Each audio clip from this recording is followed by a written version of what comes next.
जिस काम को भगवान करना है और वो हमें दे दिया।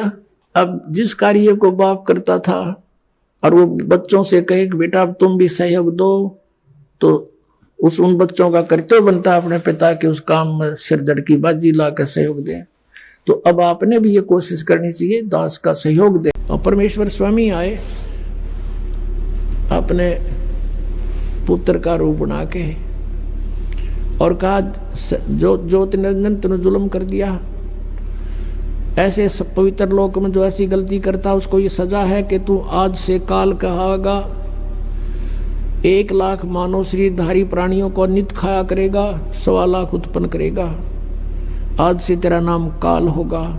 लड़की को दुर्गा को उसके पेट से निकाल दिया और उन दोनों को 21 ब्रह्मांड समेत सतलोक से निष्कासित कर दिया।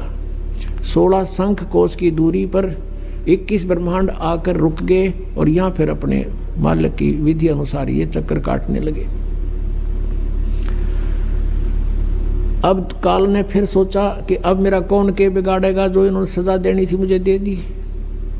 दुर्गा के साथ फिर दुर्व्यवहार शुरू किया।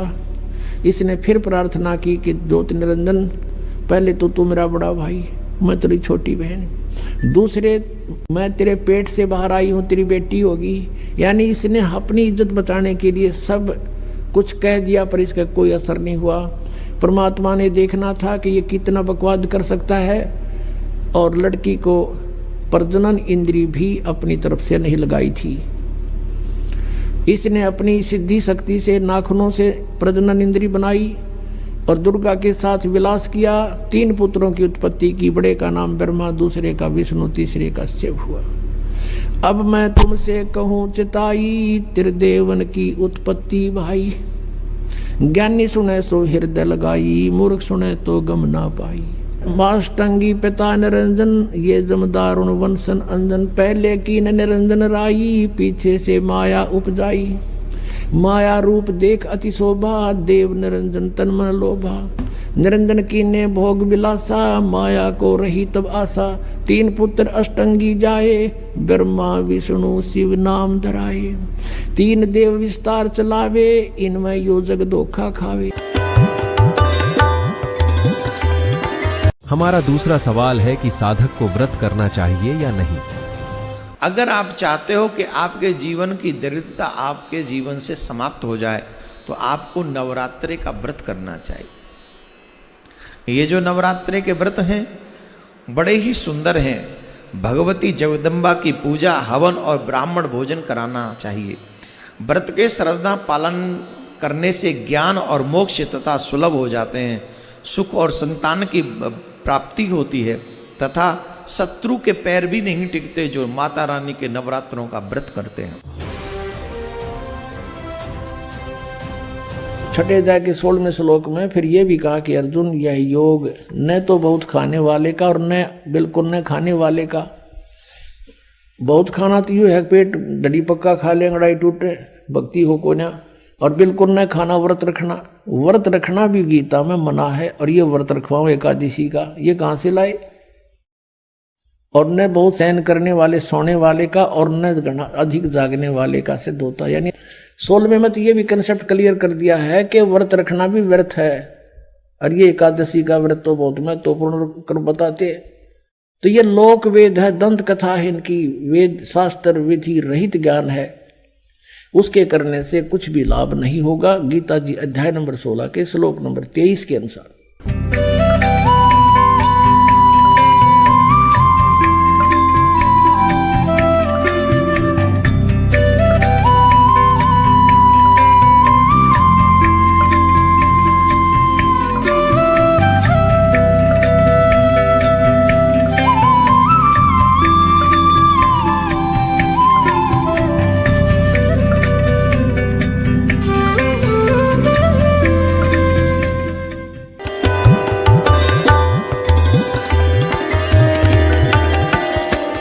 प्रथम अंजल संयम राखे, योग युगत सब सतगुरु भाखे। प्रथम खाने पर संयम करे, अंजल पर संयम यानी तो अधिक नहीं खावे, थोड़ा खावे। व्रत नहीं रखने को कहा। कम खावे, इतना नहीं खावे, दड़ी पक्का खा ले, फिर अंगड़ाई टूट आलस आ जा, पड़ के सो जा, जमाई आवे। और इतना भी कम नहीं खावे कि आदमी कति कमर टेढ़ी हो जाए, फिर भूख लागे, कतर कतर कल जा करें जा, ध्यान भूख पर है, भक्ति कैसे होगी उसकी। अंजल संयम रखे, यानी संयम रखे अपना भोजन के ऊपर, अल्पाहार करे, इतना कम भी नहीं करे कि बिल्कुल आत्मुस जा, और ज़्यादा भी नहीं करे कि आलस और जमाई दुखी करे। संयम से खावे। और फिर नाम उठत नाम बैठत नाम सोवत जागवे, नाम खाते नाम पीते नाम सेती लागवे। नाम उठत नाम बैठत, सुता उठे आँख खुल जा, परमात्मा का मंत्र करे, 2-4 जिसे भी समय मिले, और फिर चलते चलते भगवान ने याद करे। खाना खान लगे तो मालिक की आरती, अन्नदेव की आरती करे, और जब तक रोटी परोसे इतने 5-4 मंत्रा का जोटा मार दे। हैं, नाम उठत नाम बैठत नाम सोवत जागवे, सोने से पहले प्रभु को याद करके 10-20 मंत्र जिसे बने श्वास के सेवन करता करता सो जा। तो ऐसे हमने अपने अभ्यास को करना है। फिर सोपन में भी सांस सुमन चल पड़ेगा, सोपन में भी आपका सिमरण शुरू हो जाएगा श्वास का, या मंत्र बोलता रहेगा, तो वो भी आपके अकाउंट में लिखे जाएंगे। ऐसे हम भक्ति के धनी होकर के फिर परमात्मा प्राप्ति करेंगे।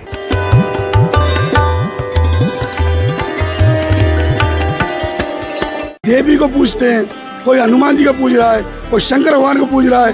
पहले मैं भी ऐसे ही पूछता था, और मैंने हिंदुस्तान का कोना कोना छाना है, सारे बड़े बड़े तीर्थ स्थान घूमे मैंने, लेकिन जो शांति मुझे संत रामपाल जी महाराज के पास वो मिली आके, वो कहीं नहीं मिली आके। और जो मंत्र परमात्मा ने दिए गुरुदेव जी ने, वो मंत्र किसी के पास पृथ्वी पे नहीं है पूरे। क्या संत रामपाल जी महाराज जी से जुड़ने के बाद में आपने देवी देवताओं को मानना बंद कर दिया? नहीं, किसी को मानना बंद नहीं कर दिया। हम पूजा ब्रह्मा और सावित्री जी करते हैं, हम गणेश जी की, आदि गणेश जी की करते हैं, हम विष्णु और लक्ष्मी जी की करते हैं। हमें जो मंत्र दिए हैं, हम शंकर भगवान की भी करते हैं, हम दुर्गा जी को भी मानते हैं, साधना करते हैं। उनकी पूजा केवल हम अपने गुरुदेव की करते हैं बस। और साधना आप किस किस की करते हैं? हम 5 देवताओं की करते हैं। जो 5 देव यहाँ के प्रधान हैं, उनके जो मूल मंत्र हैं वो इस पृथ्वी पे केवल संत रामपाल जी महाराज के पास है, और किसी के पास नहीं है। ये सब समाज को भ्रमित कर रहे हैं। कोई ओम नमः शिवाय, कोई राधे राधे, कोई श्याम मिला दे, कुछ नहीं रखा। पहले दास भी करता था ऐसे ही, लेकिन जब संत रामपाल जी महाराज शरण में आया तो अनेकों लाभ मिले और शांति मिली और मोक्ष का परमानेंट मार्ग मिला। मुझे विश्वास हुआ कि अब मेरा मोक्ष होगा। पहले मैं भटक रहा था दुनिया में। वर्तमान में अगर कोई दुर्गे माता जी से लाभ लेना चाहे तो उसके लिए क्या साधना करे? वो जिसको दुर्गा माँ से लाभ लेना है, शंकर भगवान से लाभ लेना, मैंने आपको बताया 5 देवता हैं जो इस पृथ्वी के, उन सबसे लाभ लेना है। वो ही यहाँ के प्रधान देवता हैं। सबसे लाभ लेना है अगर, तो संत रामपाल जी महाराज पास उनके अमर मंत्र हैं, उनकी साधना करनी है हमें, उनका कर्ज चुकाना है हमको। यहाँ पे वो अपने आप लाभ